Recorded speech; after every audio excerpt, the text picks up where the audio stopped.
1998. Bill, what brought your family to Lafayette in the first place? Oh, was the flyer put out by a developer of property over on what is now Lafayette Circle? What was it, the Huff property? I forget now what the Huff Tract, as I Huff Tract? recall, it's called. Well, anyhow, the ad said they had property out here that you could buy up to 1-2 acres. It was good for raising chickens, raising children, and that sort of thing. And so they came out on the Sacramento Northern and bought the property, and then they would come out on the Sacramento Northern and build the house. They built it themselves? My dad built it, right.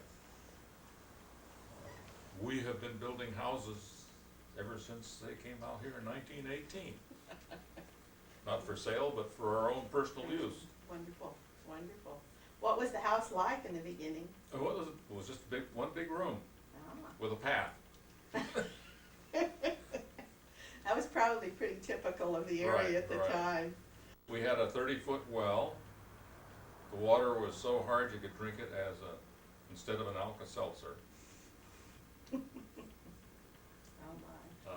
What else could I tell you? As I said, the well was 30 feet deep. It never went dry that I know of. We never had to go up to East Bay Mud and get 5 gallons of water that way. What kind of a pump system did you have? At that time, it was a hand pump. Mm-hmm. In about, 1922, 23, after I was born, he added on 2 bedrooms and a bathroom, and built a pump house, and we had an electric driven pump. And we pumped water up in the tank tower. Mm-hmm. Remember the tower in the middle of the valley? My brother does, because he used it as a pylon when he flew his P-39 through Lafayette Valley. Oh, really? That sounds like a good story for He was one of the culprits. Oh my. What are some of your earliest memories? My earliest. Mm-hmm. Well, I've been thinking about that, and the one thing that I can remember was hearing coyotes Oh. in the valley. At night, particularly.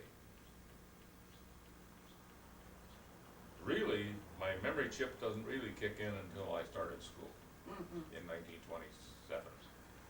And you attended Lafayette School? Yes. Miss Cavalry was my first and second grade teacher. Miss Weldon was my third grade teacher. Miss Clark was my fourth grade teacher. And Olive B. Gates was my fifth and sixth grade teacher. Oh my. Then I was in W.B. Ellis's first seventh grade class. First class. In that fall, we saw more of Mrs. Ellis than we did Mr. Ellis. Oh. And of course, all the fellows fell in love with her. I imagine so. I remember her quite well. From there then, what about high school? Well, we had to take the Sacramento Northern over to high school every day. Did that from 1934 to 1938. That was Mount Diablo High. Mount Diablo High on, at the north end of Concord. The station that we got off and on for the school train was located about where the North Concord BART station is now. Oh. Then we'd walk from there down to the high school.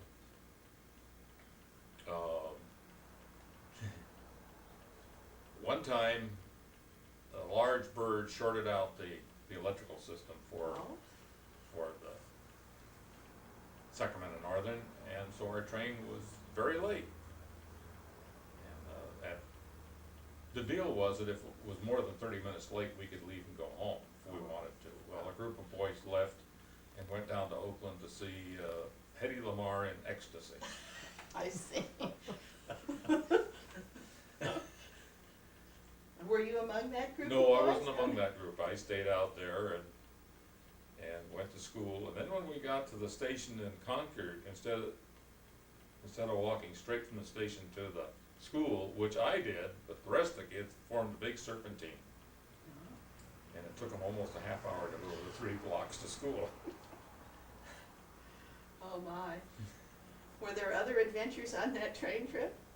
That particular one? Or any of the trips? No, there were times when Bancroft, well, Bancroft Station is at Bancroft and right by the BART track. And the creek in there was right up to the rim. And so the train couldn't go to the Bancroft station. We went up, got off on a Bancroft and got on a bus and then went the rest of the way to high school. Except I started going with my dad. My dad always worked in Avon, so he would go right by the high school and I could catch a ride with him. And get there early, study. If I wanted to, I could leave there late and catch him as he went by the other direction. Ah, So I had it pretty good at getting to school. that's good. When you did take the train, where did you board? West Lafayette Station. Most of the time, once in a great while, I'd board at Lafayette Station. And one particular time, we were down there getting ready to get on the train when this fellow Roland Zinke looked over and there was a big plume of smoke over by Elizabeth Street. Oh, And he says, I wonder if my house is on fire. We got to school and his mother called and said, the house burned down. oh my goodness. Oh my. This was one of the times when the old Model T would go out there and they would pump their 300 gallons of water. They almost get the fire out. Couldn't really finish it and ran out of water. So when they went back to get more water, and when they did, they got back out there and the house gone. So That was old Betsy? that's old Betsy. Old Betsy. Oh, Yeah. She tried her best. Right. Anyway. That was about 1935, somewhere in there. What was Lafayette like in the 20s and 30s? It was laid back. Not much in the way of commerce in Lafayette. In the 20s, early 30s, in 36, what is now the Caldecott Tunnel, it was called the Broadway Low-Level Tunnel, and the Bay Bridge were finished.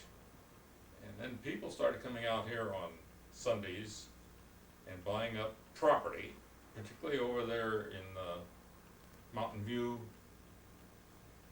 area, and what we referred to as the flats. And in 38, I worked with your father on a house back up here in the Highlands. Ah, 2 houses, 2 houses. I wasn't aware of that. yeah. What else? Well, in the summertime, as I told the kids earlier this year, all we wear is a pair of jeans. No shoes, no shirts. We'd get a suntan, and the old swimming hole was open, so we'd put on our bathing suit and go down there and go swimming all afternoon. Tell us about that swimming hole. What do you want to know about it? Well, I'd like to know all about it. I have heard some stories, but tell us some more. Well, the only one I know of is that the water would get progressively dirtier. And at the end of the season, it would get so dirty, you'd come out dirtier than when you went in. How did you keep the water in the hole? We built a dam every Oh. June. I see. Pat Meadow would get the materials and we'd build a dam. And some years it was a good dam, some years it wasn't so good. What did you use? Sandbags Sandbags. Ah. and some wood. Then the springboard was a real springboard because they used a automobile spring. Oh. Who used to enjoy that?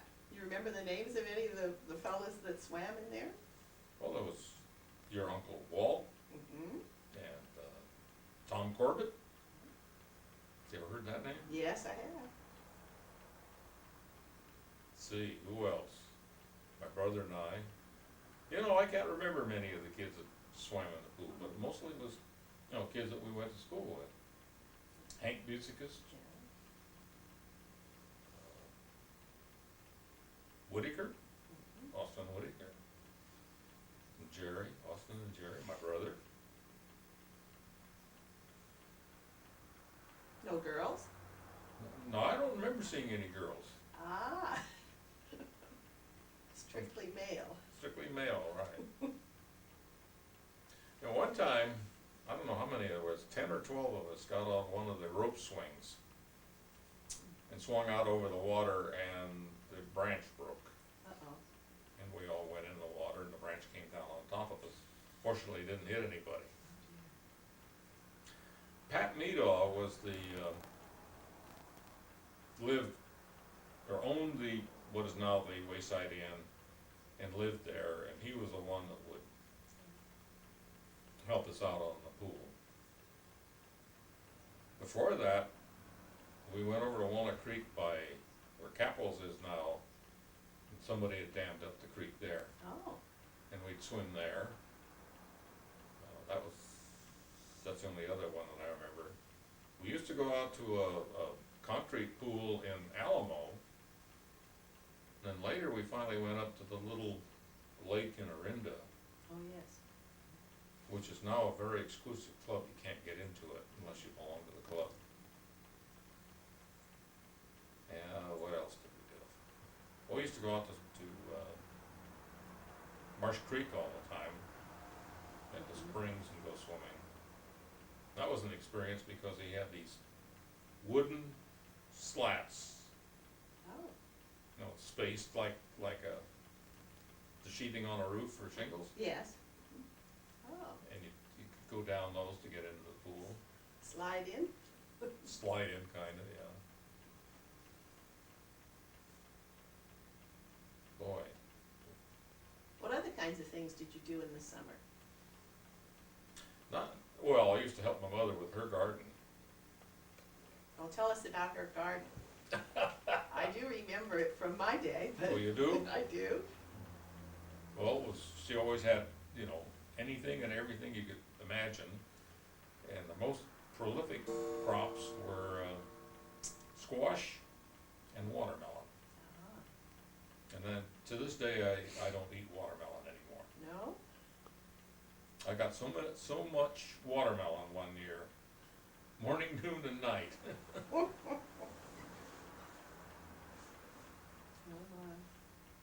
Well, what was the business area like?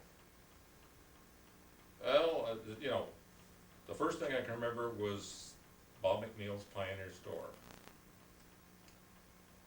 That was just a general store. Mm-hmm. Then there was Stark Store, which was another general store. Then up by what is now Postino's Yes. was a little store by Truax. But he had more high-priced canned goods, Oh. S&W. But then in the early 30s, let's see, you know, late 20s, early 30s, my mother got a driver's license, and we go over to Hagstrom's in Walnut Creek and do our shopping. Mhm. And that's pretty much what most of the people in Lafayette did. Yes. Was that a bigger store? It was a bigger store, it was a chain store, prices were a little bit cheaper. And where they're gonna put in the town center, where the fish grotto is now, was a vegetable store. Tony's. Oh. And we'd always go into Tony's and buy our vegetables. And he had a salesman there who would always give me an apple or a piece of fruit, Ah. Be a good customer. but Tony wouldn't. And after the war, Tony started to shop over in Pleasant Hill, and we went there for a short while. Now we go to Farmers Market.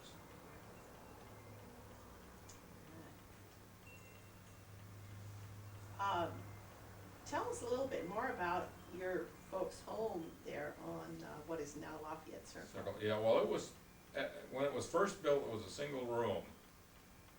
And I found that out when I started looking at some of the old pictures. And he added on a dining porch.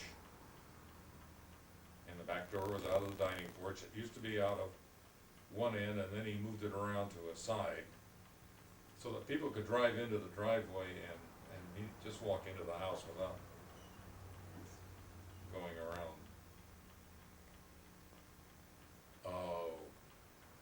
Now, one of the things I remember, and I don't know if my brother remembers it or not, but when they were building on the bedrooms,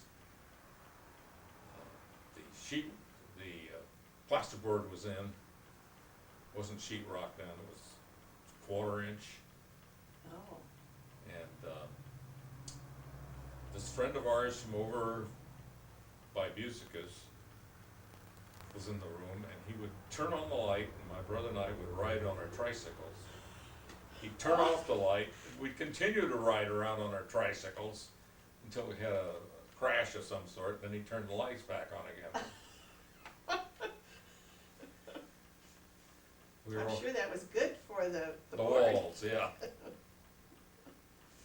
my.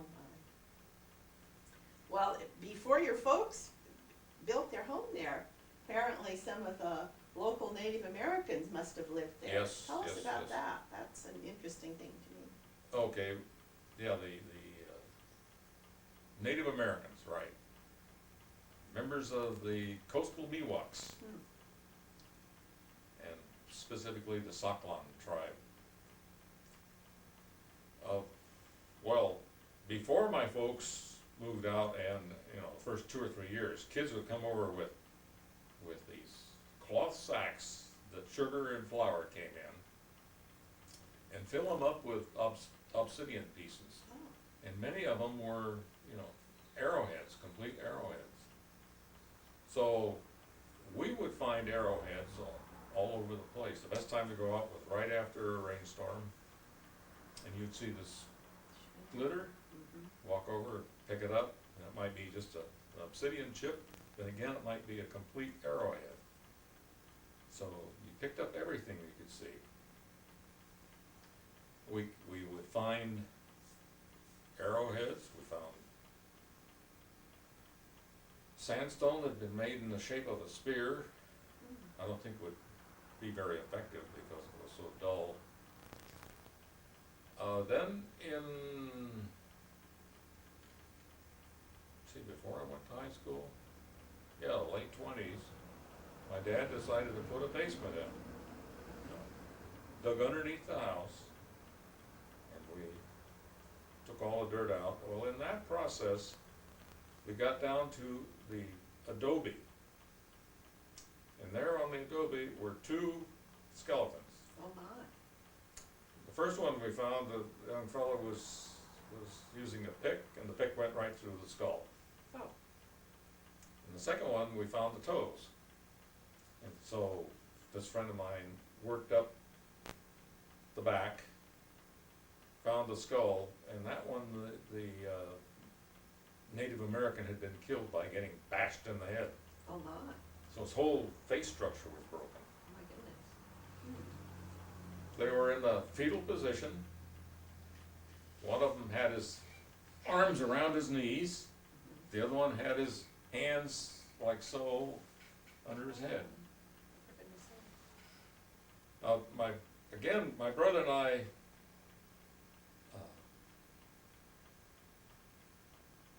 remember the position of the bodies differently. Oh, I remember them being, the backbone was on the east-west line, and they were looking south, facing south. He remembers them being on the north-south line, looking east. So, but that seems to be a common practice, is to bury them in the fetal position yes. when they buried them. But also they did a lot of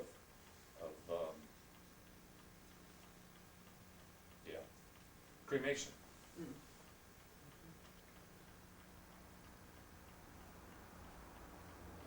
And, kept finding arrowheads up until I went into the service. I went into the service, and when I came out of the service, I found another set of arrowheads, and those are the ones that are on display in the book. Oh. So that was after. So they're post-war, yeah. In fact, the last time my younger daughter and I went over there, she found a piece of worked obsidian. Still there, probably. Yeah. Probably not. So, must have been an established. Yes, there were a couple of archaeologists out one day, and they said that the Indians had been here for centuries. A plague of some sort went through, and so they left the valley, and they left the valley for about 400 years, and then came back. Oh, for goodness sakes. And you can tell this by the workmanship on the arrowheads, because the ones that were really well made were the earlier Indians. The more recent Indians are more crude, Oh, crudely interesting. made. Interesting. So, do you think you were two different groups of people, or just different times? Just different times. They think in the 400 years that they were gone, that they lost the techniques. Now, you mentioned it was obsidian. We don't have any volcanoes around here immediately, No, so. no. So they would trade for fish and animals with the Indians from around Lake, Clear Lake. Is where they get their obsidian.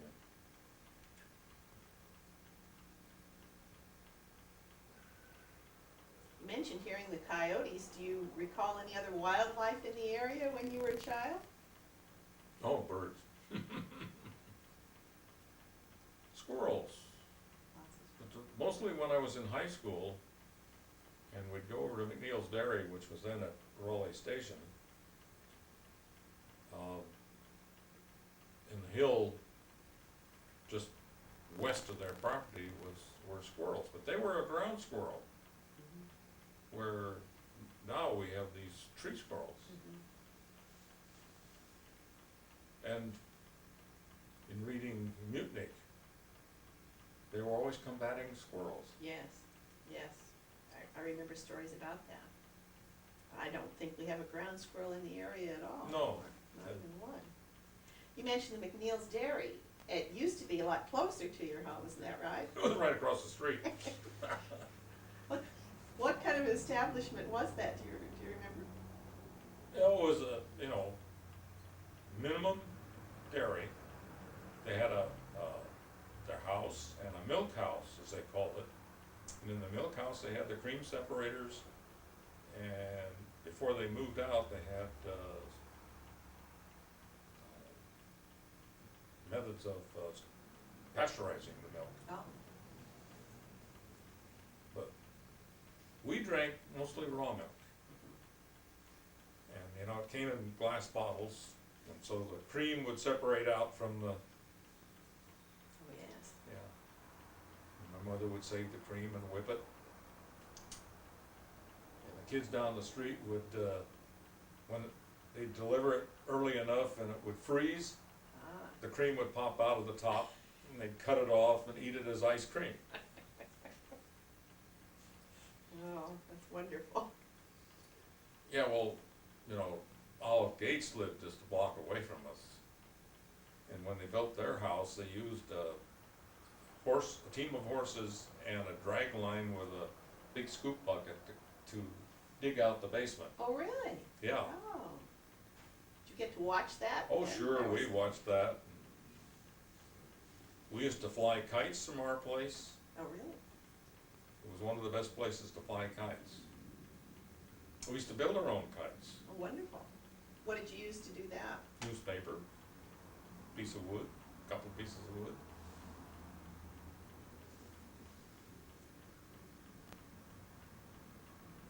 What other homes were in the area then, or do you recall? There weren't too many, I'm sure, in the Well, early days. Across the street was a dairy, the McNeils lived there, then just up the street were the Wrenches. Name you don't hear. No, that's not familiar to me. Then next door to us was Bray, that was the barber, and Olive Gates' father. Oh, And across the across from him was Joe Elliott, who was from Canada, and for years voted in every election until I discovered he wasn't a citizen of the United States. Oh, So he had, I see. and then, just east of him was, their son's home, another Elliott, with, 1, 2, 3, 4 kids.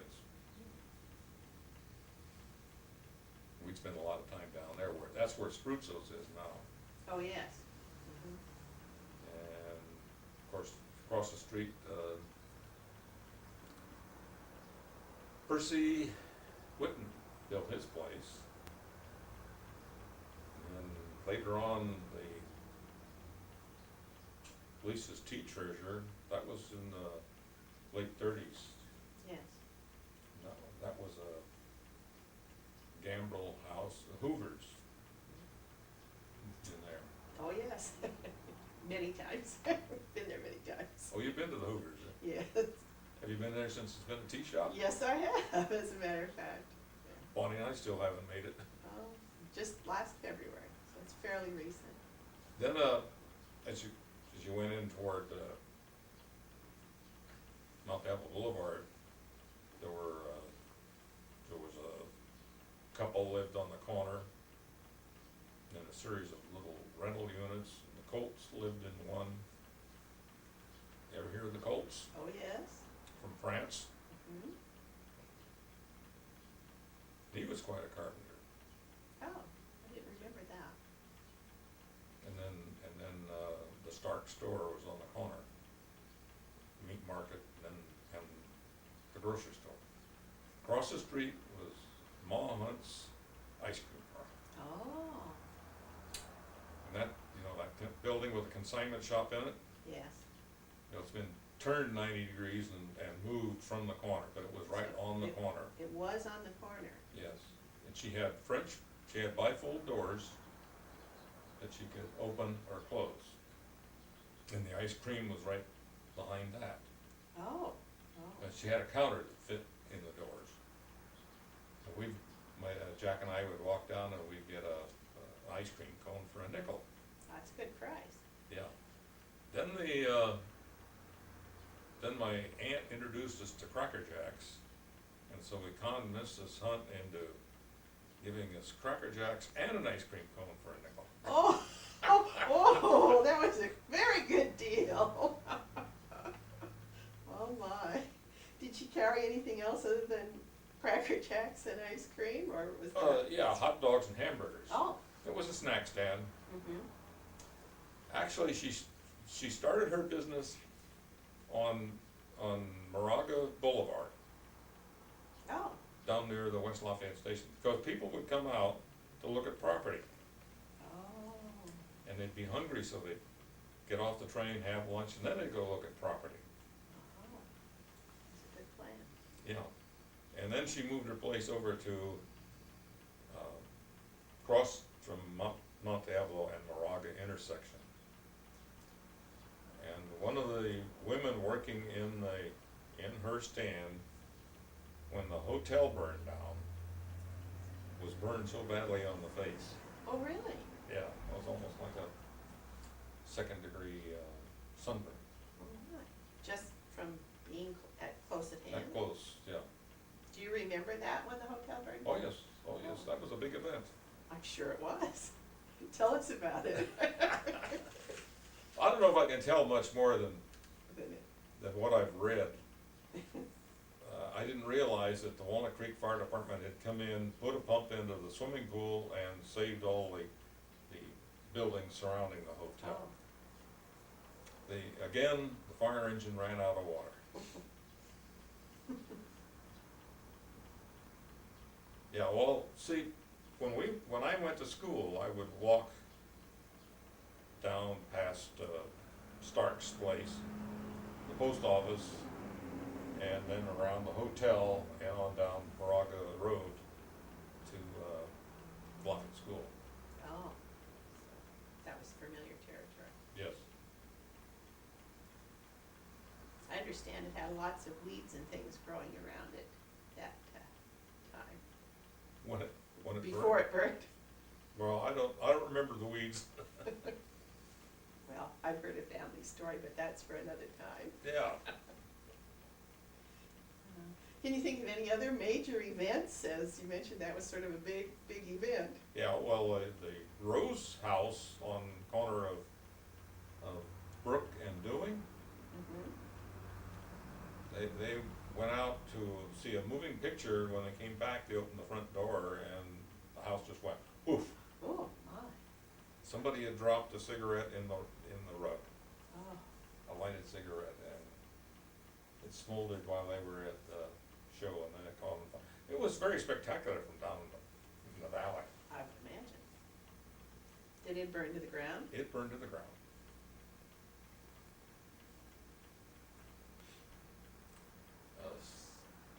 The Zinke House, the hotel, and the Rose House. Rose Glass Company. Oh. Name's not familiar to me. Oh, well, see, Adele worked over in Capitals with Bonnie. What did her husband, he used to play tennis all the time. Bob Rose. No, not Rose. Anyhow, Adele was the Rose. I see. When the Port Chicago explosion happened, I was in Goldsboro, North Carolina, in the hospital, and that, uh-oh, from heat exhaustion. oh dear. I'd spent a day putting in a clothesline post. And back there, it's not only hot, but it's humid. Oh, yes. And so I salted myself out, and I was in the hospital drinking fruit juice and taking salt tablets. Goodness. What did you hear about it? Did Oh. you hear any reports? I mean, there or? Yes, Yeah. yeah, well, mostly from Mom, when she sent back the news reports and letters. But I heard more after I got out here Oh, and went to work for Shell. oh, They started telling me stories about the Port Chicago explosion. well, if they were working there, it'd be much closer. What kinds of things did they tell? Well, like, this one fellow ran all the way from Port Chicago to Martinez. And when he came down the hill there by the refinery, he just died. My.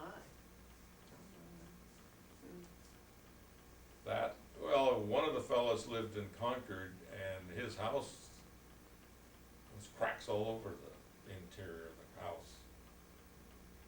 Here, let's see, the Diamond Dollar Store had all the windows blown out.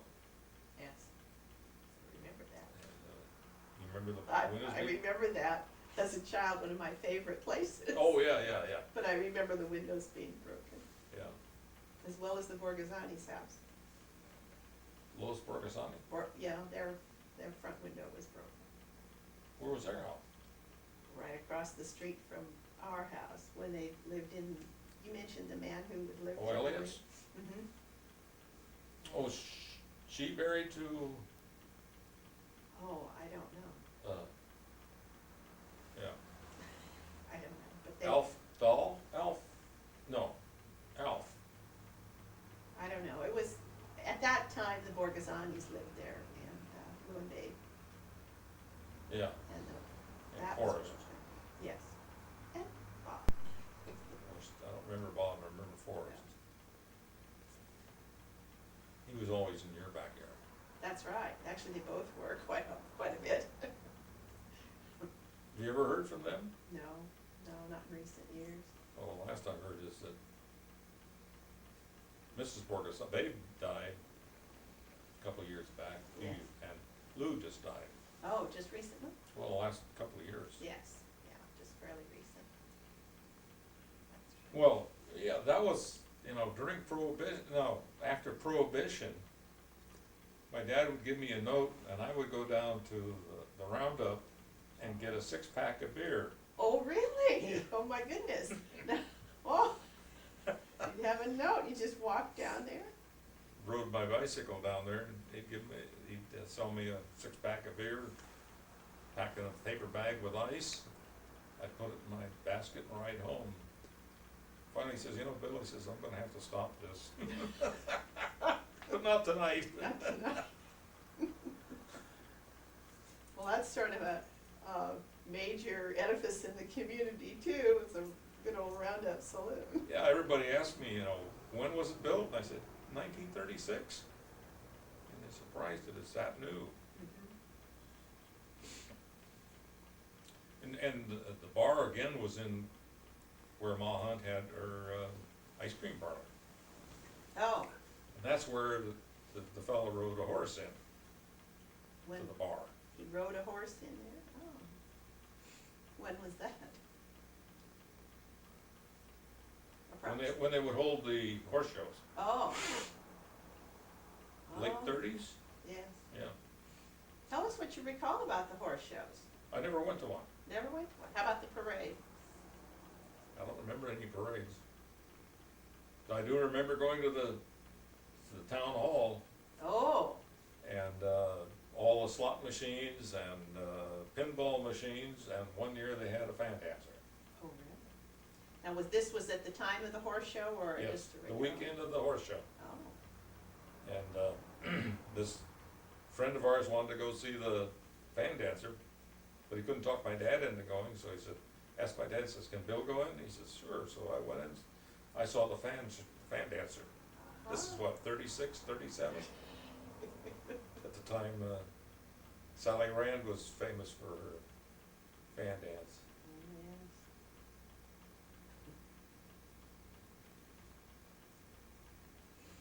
Oh, what else?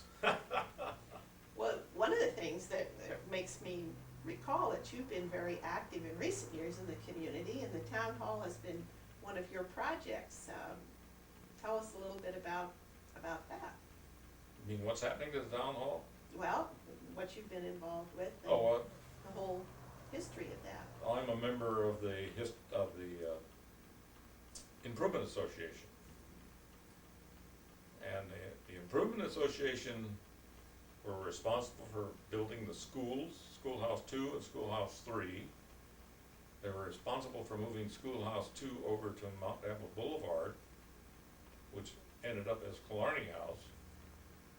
And at that time, when it was moved, it was a post office and the library, and Mrs. Michaud had her telephone exchange there. And one of the kids I went to school with was Bink Michaud, Oh, Roy. boy. And he would, while I was going to high school, he would go in there and sleep on a cot and answer the telephone at Oh. night. Oh, oh. And he was there all night.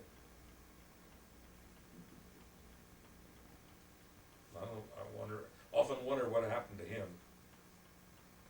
Yeah, it's interesting how we lose track of people. Yes. The town hall, certainly over the years has had many. Oh, ups and downs, right. Oh, yes. I can remember playing basketball at the town hall. Mhm. And I can remember the folks going to dances there. And my brother and I would go with them. And we'd take a blanket, roll up in the blanket, and roll underneath one of the seats and go to sleep. You probably had other company too, other children doing the same Possibly, yeah. things, yes. And what's the shut boy's name?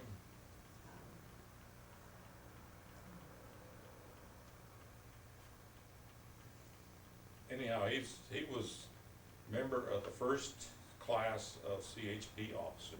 Oh, I didn't realize Yeah, at that big reunion, Angelo Rossi and that. Oh, Mabel Morrison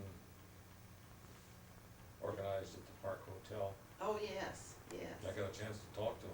Oh, yes. Cause I can remember he used to play saxophone in the band for the dances. Oh, we did, oh.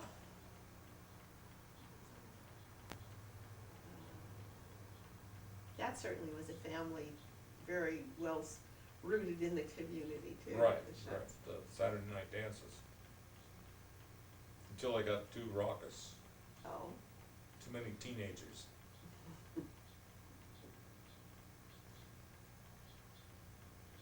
busy time. Well, you know, that's another thing, everybody that writes a history of the town hall, they don't realize that the school used the town hall as a, auditorium. Oh, yes. All our graduations were there for many years, Mhm. and, school plays, we put on school plays there.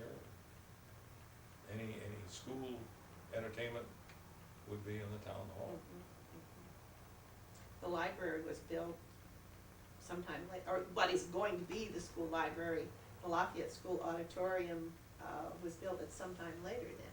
It was built during the war. Oh. It was a WPA project, Oh.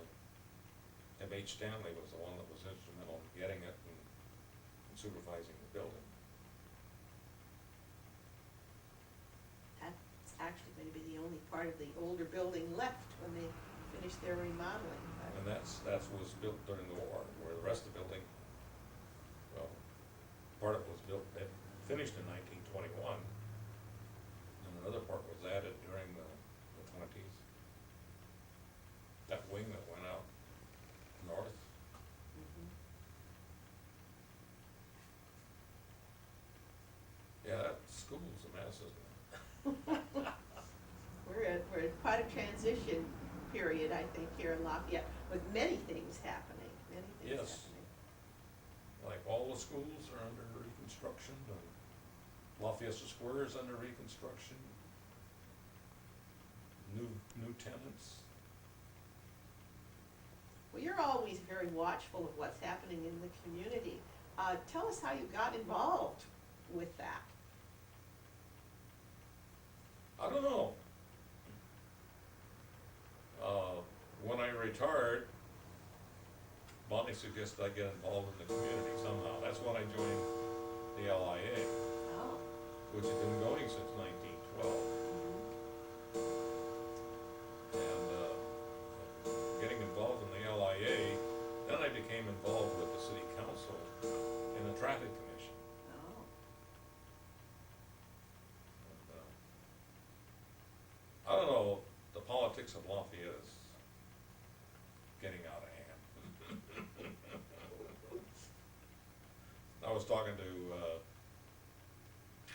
oh shoot, she's gonna be Mayor of Orinda next year. Laura Abrams. I was talking to her Saturday, you know, all the trials and tribulations that Orinda's having. Of course, they got one great big problem, I don't know if you know the character, that disrupts every city council meeting. Oh.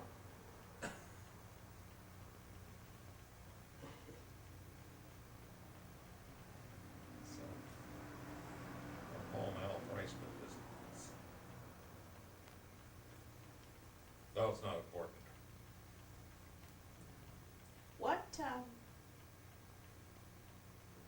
What are your ideas about the future of this community? We're sort of in a transition period. How do you perceive what's happening and what do you anticipate for the future? I don't know, I think traffic's gonna get worse. Mhm. And that's our biggest problem, is traffic. Did you see today's Chronicle? About South of Market forgot to take care of parking. And they're building all these big buildings, and now there's no place to park cars. And the new ballpark, downtown ballpark, no parking. Need to have better planning. No, I see the city going urban, Oh. that sidewalk out there. Mhm. They're talking about a sidewalk on this side of the road. But, you know, what happens is new people move out, the first thing they want are streetlights and sidewalks. And more police. Yes. Lafayette has wanted more police ever since I can remember.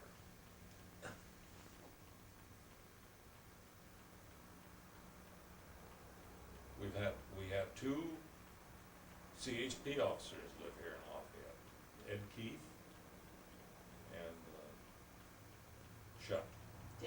Dick Shutt. Just remember the name. Ed Keefe was a deputy sheriff, and CHP took him in, and then Dick Shutt went to CHP school.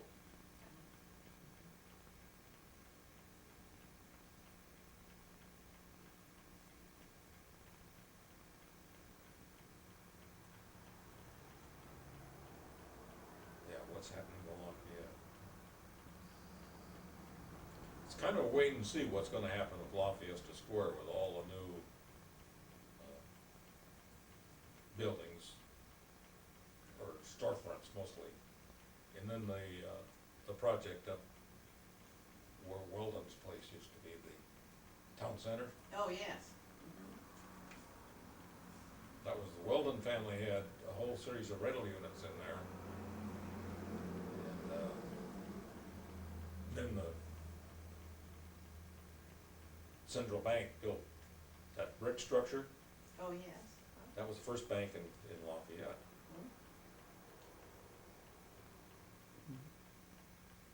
But traffic has always been a problem. You know, for years there, after the Caldecott tunnel, they widened Mount Diablo Boulevard, didn't put a stoplight in at Moraga Road until 1977, after the war, long after the war. I have to look that up again. I don't remember And specifically. people couldn't walk across Mount Diablo Boulevard.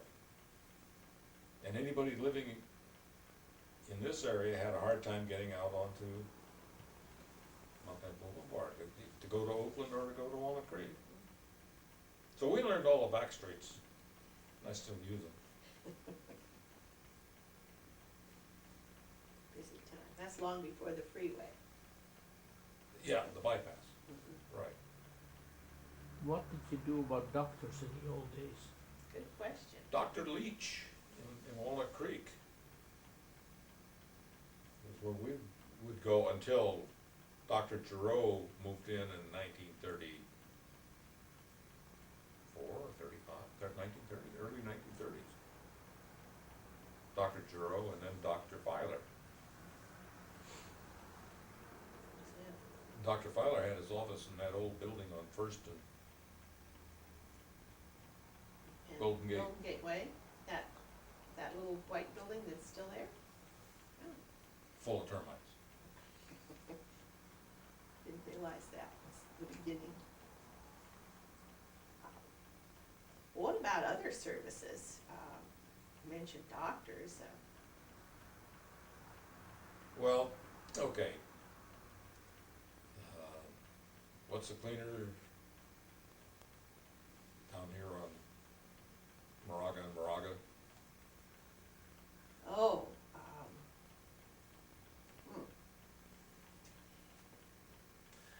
They would come out once a week with a truck, and so you'd give them your dry cleaning, and the next week you'd get it back. I see. Now, what are the services? Well, out here, most of the people did their own plumbing, and electrical work, and that sort of thing, carpentry.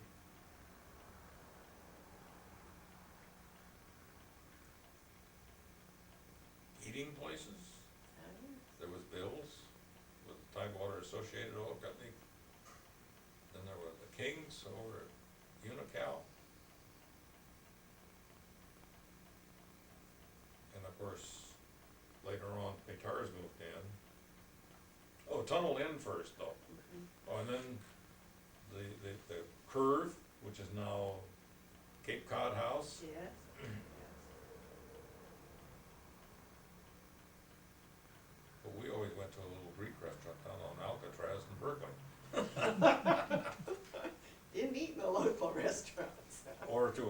or to a white log cabin. Ever remember those? No? They served 7-cent hamburgers and 7-cent milkshakes. They had the White Lantern in Lafayette for a while, remember? Yeah. Probably you were out of the area at the time. Yeah. It was like a streetcar or something. When you went to Berkeley, did you go through the old tunnel over the hill? No. When I started Berkeley, it was after the Caldecott, which was the Broadway low-level tunnel. But the little tunnel had already been closed off, and in order to get to Berkeley, you went over Fish Ranch Road. Yeah, in order to get to Oakland or Berkeley, we either took the little tunnel, the one that's above Caldecott Tunnel. Once in a while Fish Ranch Road, but quite often San Pablo Dam Road. If we're going to Berkeley, we'd take the Dam Road and turn on San Pablo and visit my aunt. Yeah, my dad would deliver eggs to, there was a grocery store on Alcatraz. It's one of his places. And we'd ride down in a modified Model T. Oh. What was that like? Well, it was open air. Ah. I can remember one time my dad took all the empty egg crates and built like a little house for me and then put a tarp over it. It was a rainy night, so it kept me dry. So they actually did have enough chickens to sell the He had eggs? over 200. Oh, Yeah, we were, as you said, we were on one side of what is now Lafayette Circle, but it was Oakland Avenue or Oakland Street. And right across the street from us was the dairy. And I know Mary McNeil would take me in and show me how the cream separator worked and pasteurizing and yes. sterilization of all the bottles. Then, when they moved out to Release Station, I got a better education on the milk process. The steward would get up early in the morning and deliver milk, and in the wintertime, the cream would freeze.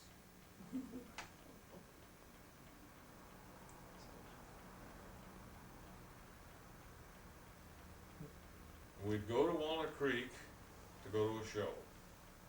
Went to the Ramona Theater.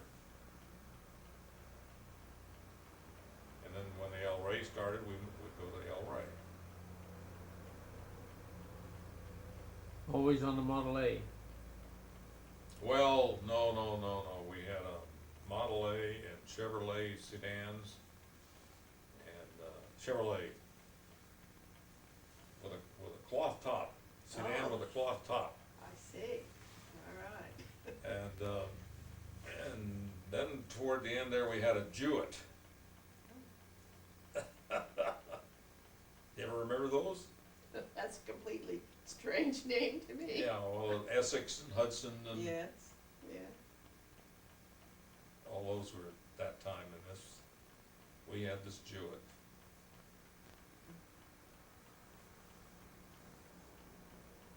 In the 30s and 40s, there were a lot of fruit raised in this area. What do you recall about that? Pears is all I remember. A lot of big pear orchards over here, and out in Moraga, big pear orchards. Walnuts. Yeah, the kids would come to school with black hands. From husking walnuts. Stains, yes, Yeah. stains quite badly, yeah. Takes forever to get it out. What other things?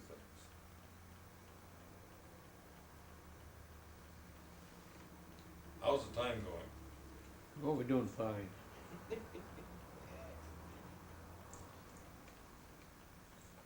Nutritional time. Well, let's see. Think of anything else. We sort of jumped around all over Right, the place right. there. That's all right. That's the way my brain goes. Oh, Well, usually one idea sort of pops off of another. Yeah. That's very true. No, your uncle used to come over to our house during the summer, and we'd play cards in the backyard. Which uncle was that? Walt, Walton. Play cards. yeah, played Pinochle, Oh. and a game called Pedro, and I can't remember how we played that. I We played- remember hearing about that game. We played it going to and from high school in the train. Oh. Oh. So that was sort of an entertainment on that long trip. Right. Well, it was only, what, 20 minutes? I mean, oh. It was rather fast. In fact, going from here to Oakland was pretty fast, like 15, 20 minutes. That was an electric train? The electric train. You mentioned your folks coming out here on the train. I suppose that was a popular type of transportation. Well, they had no car, so it was the only transportation until I was born. And the time I was born, my dad had changed jobs. He was working in Oakland, or in Emeryville with Judson Steel. And when I was born, he went to work for Shell Oil in Martinez. And he had to go out and buy a car then. In those days, where did you buy the cars? Mostly in Oakland.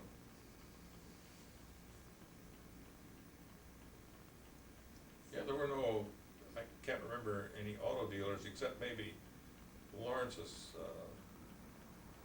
Chrysler products, Plymouth, Was that Walnut Creek? yeah. Yeah. And his brothers worked in the Walnut Creek Meat Company. Oh, same family. I hadn't realized that. Thinking of shopping, that was certainly a popular place for people to shop. I mean, the Walnut. But the meat Yeah, company, right, yes. right. Yeah, I don't ever remember my mother buying any meat from Stark. I know we bought most of our groceries from Pioneer Market, and once in a great while we'd buy some from the Starks. And on very rare occasions, we would buy it at Truex. Those Starks, were they related to the day Speed Stark, Fordney Stark? I don't think so, no.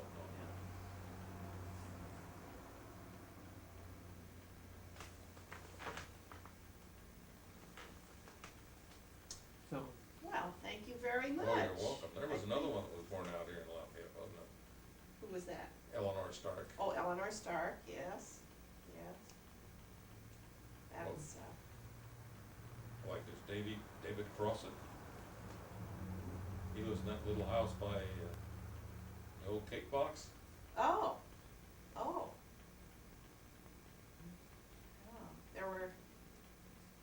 We still have quite a few natives around. Right.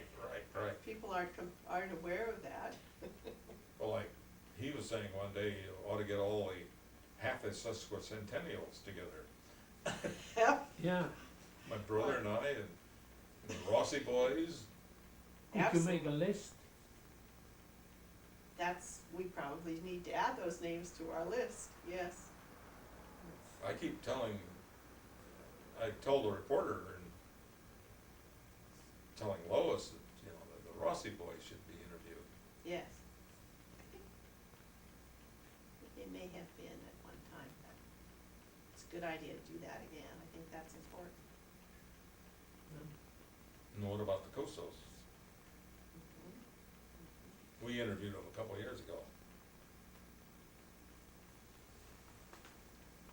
We need to get the old timers together. Well, thank you very much. You're I welcome. think You're we've welcome. chatted quite a bit, and maybe you we'll do learned this something. again someday. Thank you.